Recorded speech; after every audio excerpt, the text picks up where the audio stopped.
David Linden. Thank you very much indeed, Madam Deputy Speaker. It's a pleasure to follow the Honourable Lady from Dover, in particular some of those late Christmas cracker jokes that she was deploying in the chamber there. As we approach the recess, many of us will have our usual favourite films and programmes to watch as we rest up on the couch, recovering from the excesses of Christmas and New Year celebrations. For some it's Miracle on 34th Street, Home Alone, or that classic It's a Wonderful Life.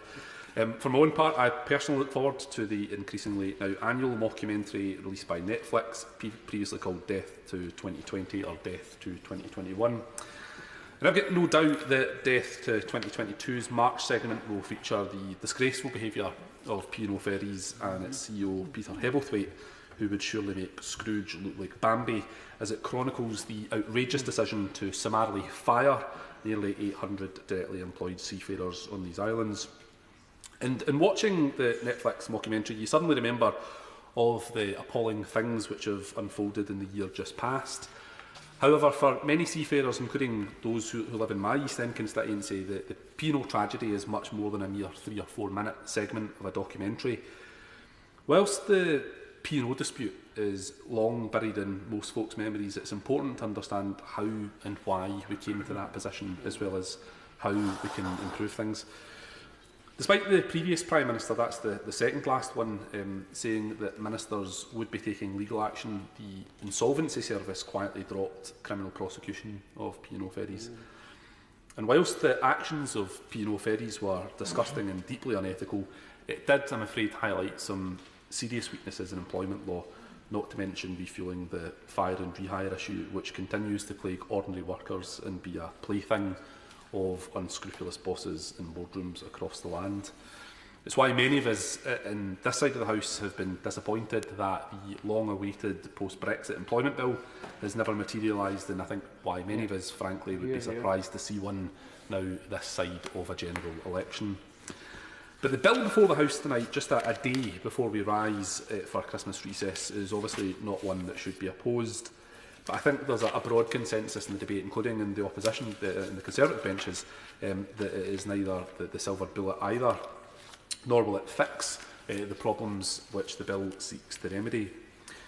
The Seafarers Wages Bill needs significant amendment and improvement, as many of my constituents have made clear. I was struck by the fact that the Honourable Gentleman, the member for Whitney, referenced the fact he represents a rural landlocked constituency in Oxfordshire.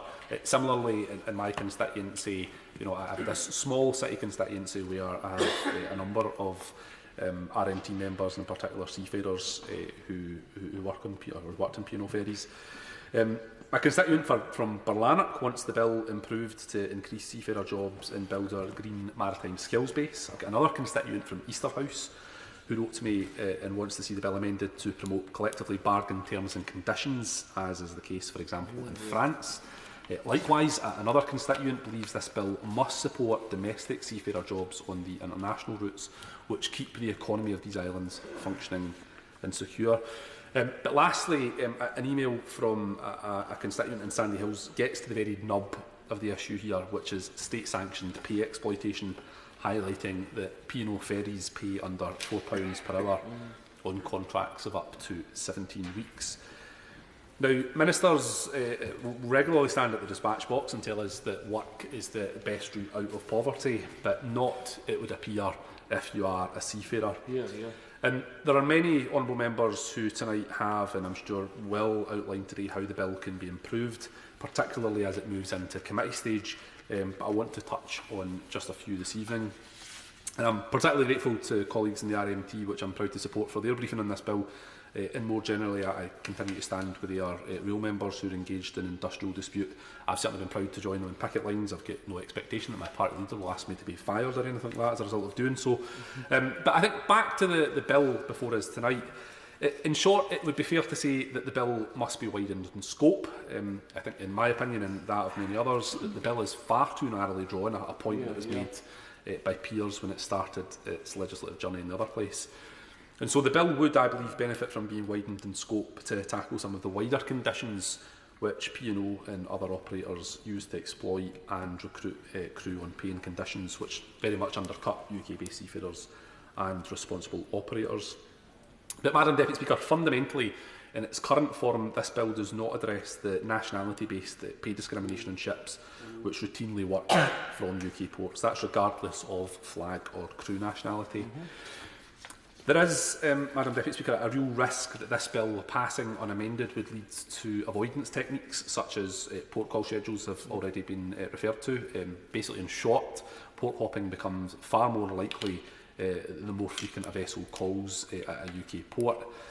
Now, the RMT briefing, for example, makes clear that at 120 calls per year, it would be far easier for operators to make very modest changes to scheduled port calls in order to avoid the legislation before us tonight, whereas 52 calls would be far tighter and was, I understand, very much the government's intention early on when the bill was launched. And Madam Deputy Speaker, despite looking at the Hansard from when the bill went through the Lords, I can see no legitimate reason why they departed from this after the consultation, especially when there was that widespread support for 52 from the trade unions. Indeed, Baroness Vere and other places on record as saying, I do not think operators would play switcheroo with UK ports because, frankly, their customers would not put up with it. So, in short, Madam Deputy Speaker, the Minister is saying it will be all right in the night and we should just leave it to the market conditions to dictate the direction of travel. But I would remind the Minister that the whole reason why we're in this sorry mess in the first place is precisely because of a lack of regulation and increasing tolerance for casino-style decision-making on the part of bosses who have shamelessly and unquestionably exploited staff. So I think we should learn that somehow just leaving it to the market won't necessarily be helpful in this case. There is one other aspect of the bill I want to draw to the House's attention before I conclude, and it relates to offshore wind and the renewables sector, something that is particularly pertinent to Scotland. At the moment, as I understand it, crew working on vessels servicing the offshore oil and gas industry are entitled to protection from national minimum wage legislation. That, however, is not a protection which is extended to crew, sometimes on the same ships, but who work instead on offshore wind farms in the exclusive economic zone. That was a point that I was corrected by the Minister in Grand Committee over in the House of Lords, so it's clearly an issue for the Government. As an MP from Scotland, where we have that burgeoning offshore and renewable sector, that would concern me greatly, and so I do believe that that is a gap that must be plugged.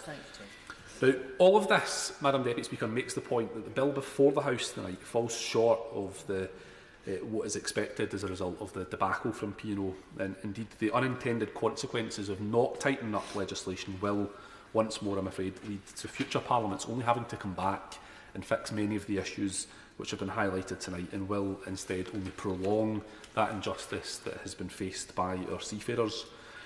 Now, I started my remarks tonight by talking about the films that we all watched during the Christmas holidays, and I rather fear that if this legislation was made into a film, it would be quite easily called a missed opportunity. So let's ensure that that isn't the case, and instead bring the bill into dry dock for major repair and improvement when this legislation is considered in committee. Yeah.